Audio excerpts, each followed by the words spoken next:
Undertale Yellow, in which justice is yellow. I've had an interesting history with Undertale and Undertale fan games, and I already discussed other ones like Delta Traveler and Outer Tale. There are already a lot of people that talked about this game, but I figure I'd throw in my 2 cents. While not exactly my favorite Undertale fan game, it's certainly the most ambitious and complete alternate look to Undertale.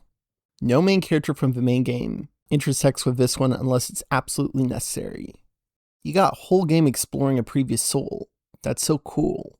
There's evidently a lot to admire with this game. Lots of great music, interesting characters, wild worlds. Evidently, a big appeal with Undertale is alternate routes, and here they certainly play with things. While in base Undertale, you got a pacifist that feels really good, a genocide that feels really bad, and a neutral which just makes me feel neutral.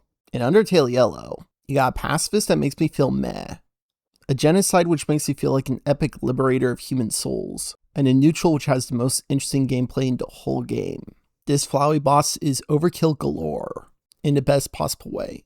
When first playing the game, I had a really arcane strategy, where it's like I would attempt a bit of pacifist, then when I reach a bit of a roadblock, I'd be like, try a bit of genocide, then go back to pacifist. I don't know how many times I interchange.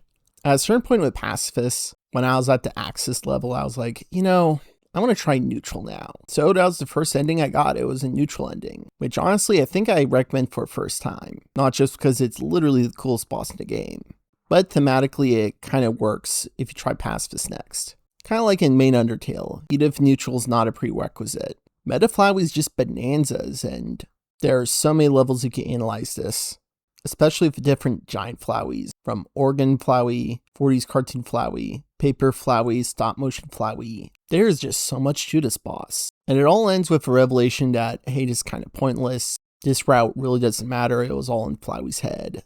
There is no stakes for Underground, and might as well try for another ending. They do say if you play too much Undertale, you end up like a Flowey, so makes sense a fan game would go so hard into this. Okay, now for the other endings. I still like a lot of the vibes in Pacifist. I think Soroba is an interesting character with a lot of layers and lots of interesting stuff with her boss. In regards to the ending, there's like nothing you can really do.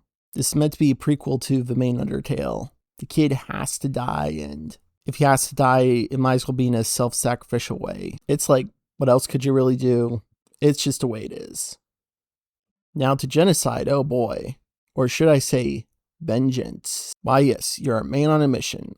Liberate the human souls. It's kind of wild the amount of detail in this route. Like there are different stages to killing someone. So you like see him bruised after first gunshot and feel more bad. You can only do a certain amount in a certain room. Then it's like, you have to keep going. Music intensifies as you go along. It's a lot of layering which makes this route more memorable. It's kind of interesting the Marlet encounter. You could choose to show remorse in front of Marlet, and then you get to skip a boss fight, but this route's also aborted. This is an interesting concept since you've technically made the kill count, but showing emotion for what you did throws things off, and eventually get into a Marlet fight.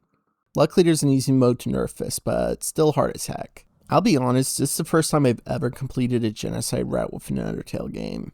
Others I just never really committed, either too lazy or not determined enough. Only been a fan for less than a year. But here, the prospect being a liberator of human souls, it's like, heck yeah, I'm gonna go through this. So in the end, we have this. Pacifist, you're here to fight monsters. In Vengeance, you're hero to human souls. Kinda messed up to put it like that, but to each their own to follow through with this. At least some interesting discussion. I'd also throw out probably my biggest nitpick. The Western Town section's a bit too long. Like it's just meandering from the checkpoint to talk to Starlo, to eventually get through it. I mean, it's fine for a first time to be like an actual character study of Starlo. Starlo's an interesting fella. It just kind of hurts with replays, like I'd just be multitasking during that section during that time. Anyway, overall my thoughts on Undertale Yellow. Pretty cool game, interesting companion to main Undertale. Little ranking of completed Undertale games. 3 main Undertale. It's a classic. Got some little hiccups here or there, but good stuff. Number 2 is Undertale Yellow. Lots of interesting additions, cool premises, fun boss fights. I think it very much is an innovation. And 1 is Outer Tale. It's Undertale, but in space. Like, it's got a lot of similar elements to Undertale, but I just like this one a lot better. Like, I'm down with some of the changes, and you could, actually go further with Pacifist Run. So I just use this as a weird excuse to show Outer Tale. Oh, and as far as Deltarune, I mean, it's a different beast from Undertale altogether. You don't kill monsters there. I mean, it's not a complete game yet. I can imagine it above Undertale Yellow or even above Outertale. We'll see. Anyway, that's my Undertale Yellow takes. What are some of your opinions on fan games and such? Feel free to let me know, and cheers.